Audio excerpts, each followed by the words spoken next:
Я вважаю, що безвихідних ситуацій не буває. Тобто в будь-який момент у нас є можливість просто скористатися тими шансами, які в нас є, і рухатись далі. Тобто, я ж кажу, в першу чергу треба повірити в себе.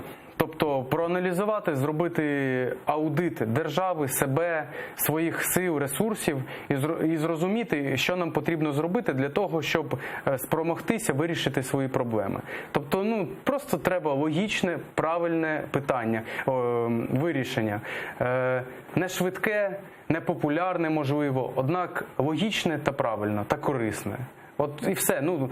Це абстрактні тези, проте це ті директиви, це той напрямок, куди треба рухатись в першу чергу. Я зараз, знову-таки, я не можу розділяти таке стрімке прагнення влади до цього переговорного процесу.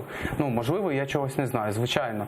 Суспільство не має знати всі дипломатичні тонкості та всі дипломатичні, я не знаю, ресурси перед перемовним процесом. А от ви коли спілкувалися з Володимиром Зеленським, так? Я своє враження потім вам скажу.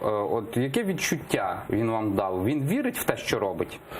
Все-таки, у нас влада запевняє, що українські інтереси не будуть здані і, просто вони хочуть повернути територію. Я можу сказати, що він вірить в те, що він може, однак я йому сказав таку тезу, думаю, повторю, що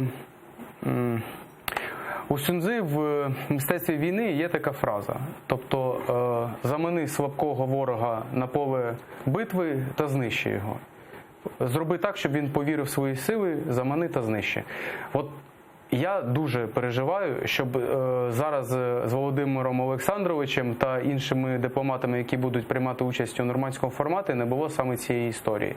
Щоб вони схопили якийсь важіль невеликий, думають, що за рахунок нього вони зможуть все вирішити для нас.